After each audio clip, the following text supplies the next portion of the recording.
There's a new opening with the Vermilion County Commissioners, how the Republican Party hopes to fill a new vacancy. And farmers across the Midwest are working to improve crops. We'll show you how a new project hopes to diversify the region. Well, we're going to be able to improve the weather for just a little bit, and I'll tell you about that coming up. Coverage you can count on. This is the Wabash Valley's most watched newscast with Patrece Dayton, Rodrell Moore, Storm Team 10 Chief Meteorologist Kevin Orpurt, and Marty Ledbetter's Sports. This is News 10. Good evening and thanks for joining us. I'm Patrece Dayton. And I'm Rodrell Moore. The Wabash Valley saw some warmer temps today, but they're not sticking around for long. No, they're not. Chief Meteorologist Kevin Orpurt is in the Weather Center. He's tracking a cool down for your weekend ahead. Hey, Kevin. Hello, Patrece. And, I'll tell you what, folks, it is going to warm up a little bit, so we may be able to get rid of maybe some of this ice that's on some of the streets and sidewalks and so on. But it's going to be cold again as we get to the second part of the weekend. So a partly cloudy sky right now and 36 degrees. So that's not bad. It's above freezing. Brazil has 33 and Vincennes 37. Robinson 39. Newton is at 38. So there is a breeze. It's at 6 miles an hour, and this is mainly from the west, a little bit to the northwest, 10 miles an hour, 6 in Washington, and 6 in Lagodi. So looking ahead through the nighttime tonight, a cloudy sky will continue to have a breeze, but this somewhat southerly breeze is going to warm us up a little bit, especially as we get into the day tomorrow. In fact, I think tomorrow you're going to really like the temperatures, but there could be something going on tomorrow that it's going to present a sort of a picture for you, a frosty picture, and I'll talk about that coming up. We're following new information about a Terre Haute burglary investigation. It has to do with the theft of several firearms from a Terre Haute business. Police have now arrested 2 juveniles in connection to the case. The Terre Haute Police Department says the suspects used a car to break into the Wabash Valley Armory in December. A month prior, the Rural King on Wabash Avenue was also broken into. The suspects did not take any firearms from that location. The investigation is ongoing. A man accused of attempted murder in Vigo County will stand trial in April. Andre Abua appeared in court earlier this week. He's accused of attacking a man in the Richland Manor subdivision. According to online court records, Abua is pleading not guilty. The 28-year-old is from Miami, Florida. We've told you before, Abua claimed there was a multi-million-dollar scam going on with doctors in the same office as the victim. Police say he shot and strangled the victim before they arrived. The victim was taken to the hospital with non-life-threatening injuries. Abua will appear in court for a jury trial on April 21st. There's a possible setback to the ceasefire and hostage deal to end Israel's war with Hamas. Israeli Prime Minister Benjamin Netanyahu says he's delaying final approval of the deal. He claims Hamas is making last-minute demands and going back on the agreement. Hamas denies this claim. Meanwhile, Israel's military attacked Gaza again overnight. The ceasefire is set to take effect in 3 days. Favorable weather conditions in the forecast could provide a critical window to help contain the California wildfires. A break in the winds could help firefighters gain better control. There are now air quality issues over the ash that's been blowing from the fires. Recovery efforts are still underway. Officials believe there are certain spots where they expect to find deceased victims. Across 4 Senate hearing rooms, President-elect Trump's cabinet picks testified under oath today. There were hearings today for Treasury Secretary, Department of Interior, the EPA, and Housing and Urban Development. Each was grilled by senators over concerns including climate change, energy production, taxes, and sanctions on Russia. Earlier this afternoon, Tim Yoakum was officially sworn in as the new state representative for District 42. That move now leaves his seat as Vermilion County Commissioner open. Yes, it does. News 10's Ben Verbanek explains the process to find his replacement. The process to replace Tim Yoakum's seat on the Vermilion County Board of Commissioners is actually very straightforward. A caucus will be held, and whoever wins the most votes from the 17 precinct committee members in Vermilion County will be appointed as the newest commissioner. R.J. Donovan is the president of the Board of Commissioners. He encourages any registered Republicans in the district to put their name forward. And I encourage all residents here in the county, if interested and if they live in District 2 and meet that criteria of the Republican Party, to put in your name. Myself and Misty Hess look forward to working with whoever that person may be. Donovan tells me that residents should expect to see the caucus date announced and the position filled fairly soon. The Republican Party chairman, who is Mr. Yoakum, he will set that and work with the committeemen on that. I believe within the next 30 to 45 days something will be done. I will continue to follow this caucus procedure and will provide up-to-date information as I learn more. Reporting in Vermilion County, Ben Verbanek. Well, farmers across Indiana, Illinois, and Iowa are working to diversify agricultural landscape. It's part of a project called the Diverse Corn Belt. News 10's Rachel Law explains more about the impact to come. The Diverse Corn Belt project is taking animals like Skittles the llama and finding ways to be more productive and resilient with their relationship with the land around them. Farmers like Elise Koning are part of the research in the Diverse Corn Belt project. Koning grew up raising sheep and cattle and has always had a love for coming up with creative solutions. The DCB combines the two with the questions farmers have to ask themselves, like how they can conserve water during a drought season or how to provide even more benefits to the soil and animals living on it. So a lot of things that DCB does relates directly to the farmer on the ground, helping us think about these long-term questions. One way Koning hopes to diversify her own farm is by having the stock graze in between the crops. This helps the soil and the animals get the necessary nutrients they need. The DCB is a way of pushing Midwest agriculture to new horizons. More diversified agricultural systems across the U.S. could provide better economic, environmental, and social benefits to our rural communities. So we're trying to understand what those opportunities are, what those challenges are, and how we can get there. At Koning's farm, they grow Christmas trees, and her sheep are able to graze in between them during the warmer months. Koning says you can also have animals graze on cover crops in between the growing seasons for corn and beans. Her goal is to help find ways to improve the agricultural landscape for the future. Corn and beans have been a great productive commodity for us for so many years. They've done a lot of good things, and I think there's a lot of opportunities for us to be even more productive than we already are right now. If you're interested in getting involved with the DCB, you can head to our website at WTHI-TV.com. Reporting in Tangier, I'm Rachel Law, and this is Skittles. That was nice. A small business in Brazil is taking on a new opportunity. A&B Farmhouse is moving to Noblesville. The home decor shop opened in the small town about 4 years ago. An opening date has not been set for this new location. The owner says there was a chance to move to an open store front in Noblesville.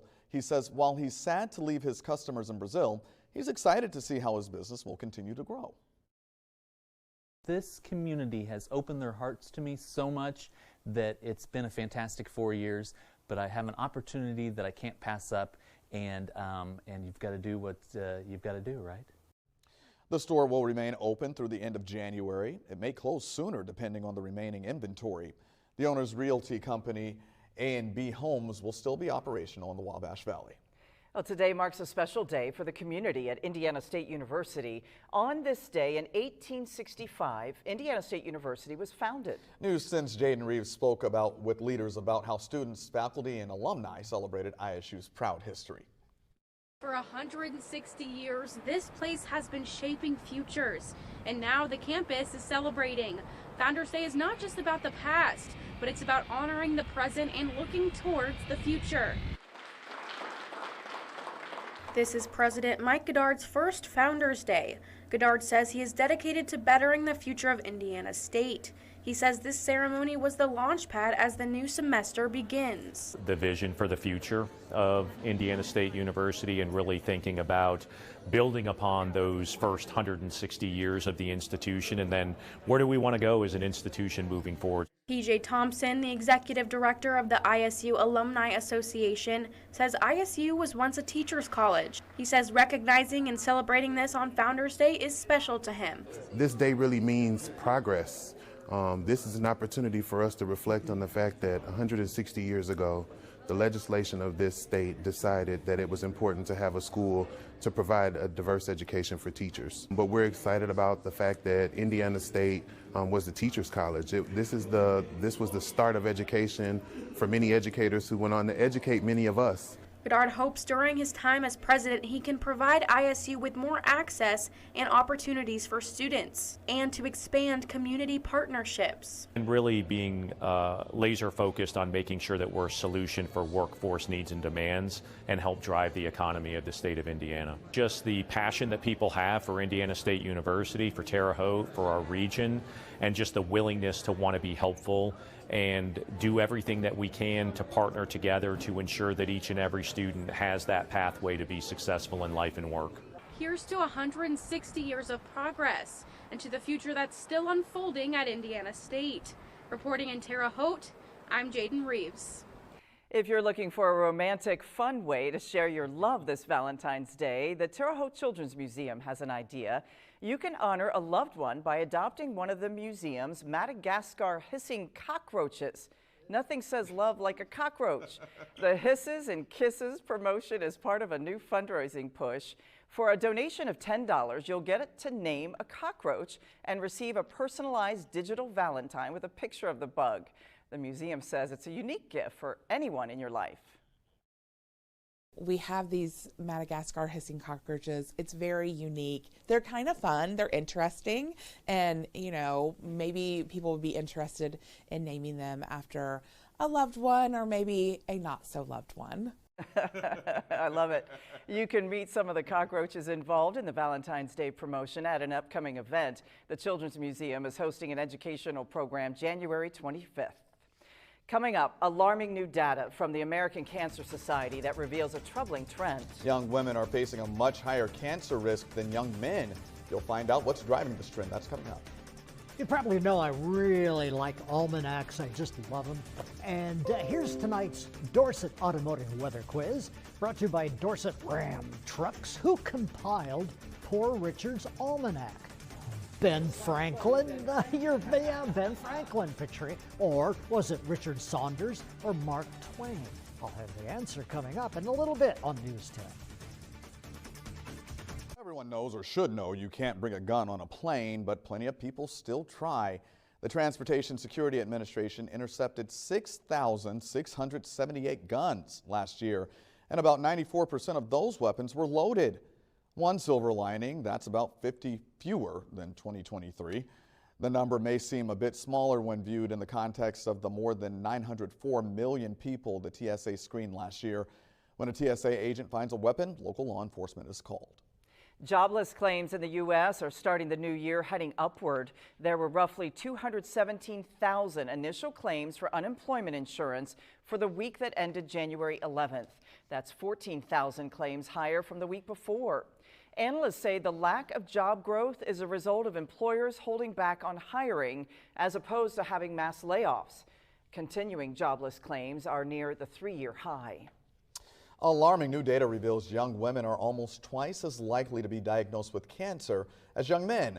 It's according to a report released today by the American Cancer Society. It appears breast and thyroid cancers in women are driving this trend. CNN's Mandy Gaither looks at the research and has more on what everyone should know about their cancer risk.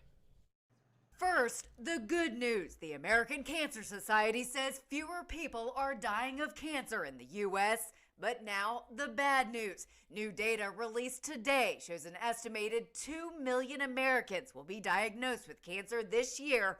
That's one person every 15 seconds. That demonstrates that the number of diagnoses are going up and the nature of who's being diagnosed is changing as well. Dr. Arif Kamal says for decades men were more likely than women to get cancer, but now that's changing, especially for young adults and younger women in particular. The report says women under 50 now have an 82% higher cancer incidence rate than their male counterparts. It does sound the alarm that patients, everybody, should be paying attention to the look and feel of their body and sharing with their doctors if anything seems off. While age is still a leading risk factor for cancer, Kamal says it's clear younger people aren't immune to the risks, but can do something about it. First, get the HPV vaccine to protect against future cancers. The CDC recommends children receive it between the ages of 11 and 12, but can be given as early as age 9 and as late as age 26. Next, get annual screenings. Cancer is more treatable the earlier it's detected. Finally, know your cancer risk and family history and advocate for yourself. For Health Minute, I'm Mandy Gaither. Coverage you can count on continues with Storm Team 10 Chief Meteorologist Kevin Orpurt. Awarded the AMS seal of approval by the American Meteorological Society. Well, here it is, a little bit warmer today than it has been. Of course, here at the TV station, all we hear now is Patrece and Kevin, blah, blah. And it's sort of like Channel 10's Sonny and Cher, I guess. Sonny was the short, hairy one, right? Yeah. Yeah, okay. So, I did hear it. Mostly cloudy. The goofy one? Mm-hmm. Yeah, all right. Not too breezy, though, with overnight lows close to average. The average overnight low is about 20, and we're going to be close to that tonight. But here's something. Patchy freezing fog. Maybe some slick spots, but freezing fog can really put on a really beautiful display because the fog will sometimes freeze on trees. And so the trees look all frosty and so on, like a picture or something. So maybe that'll happen early tomorrow morning. And then by tomorrow night, rain, we're going to have some rain changing over maybe to a little bit of snow before it ends on Saturday morning. So patchy freezing fog tonight, not real cold. The sun comes up tomorrow morning at 7 minutes after 8 o'clock, and daytime highs tomorrow just nudging 40 degrees. Look at this, see, 40 in Terre Haute, 44 in Rosedale. Down in Prairiton, it's 40. Vincennes 47, Decker 47, Edwardsport 47, Washington 47, and of course temperatures in the 40s, mid and maybe even the upper 40s in some areas here in the News 10 viewing area.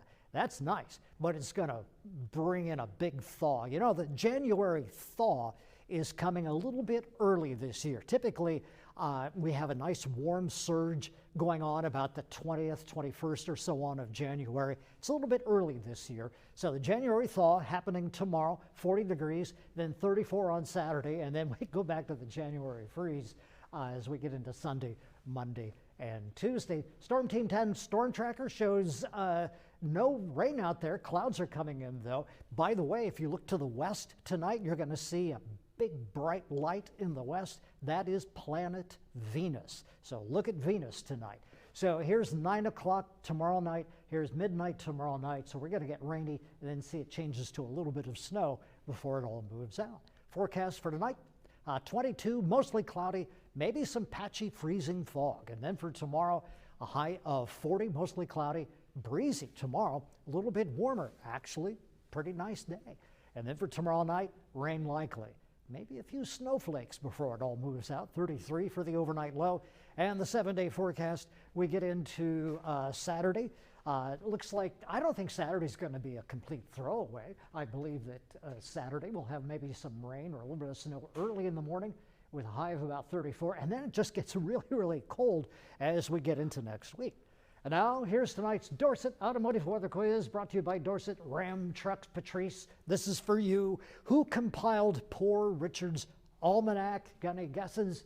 Ben Franklin. Ben Franklin is correct. All right, thanks, folks. We'll be back. All right, I came prepared. So there Okay. you go. Thanks. Many of you may already know, but tonight is our last broadcast here at News 10. Kevin and I have come into your homes for decades, nearly 37 years for me. And more than 40 years for me. We're both tremendously grateful. You've made us a part of your family for so long, and you in turn are actually part of our family. Absolutely. For those of you who don't know, both of our positions are being eliminated here at WTHI-TV. The television news business in general is changing nationwide, and budget cuts are happening everywhere. And after 4 decades of dedication to WTHI and to the Wabash Valley, we had both hoped to go out on our own terms to celebrate, but that's not the case. But we do want to thank you from the bottom of our hearts for the kind phone calls, emails, texts, social media posts. It's honestly been very overwhelming. Your words have been uplifting, kind, and very thoughtful. And the entire experience has been very humbling. And as you can see on the evening news each night, we are a close family here at News 10. We laugh. Sometimes we argue like an old married couple. Yes, we do. But, you know, and we've cried together. We've gone through so much. We've grown up here. Yeah, we have. And without saying our age. Yeah, we are family. Yes, we are. We adore everyone here, from our tremendous teammates, Rondrell Moore and Marty Ledbetter, to managers Susan Dinkle and Annie Johnston, to everyone, every single person behind the scenes, working hard, very, very hard, to put on this newscast every night. We are deeply saddened that this wonderful team is being broken apart. But we hope you'll continue to support Rondrell, Marty, Rondrell, and Everett Lau as they continue to bring you important information at 6 o'clock. They're all very, very dear friends to us. They are, and they have only supported and loved us, and we wish everyone here good luck. Again, thank you to our co-workers and to you, the viewers. God bless every one of you. All right, here we go. So, hey, we made it this far. Yeah, we did. Yeah, we did. For the final time, good night and sleep well.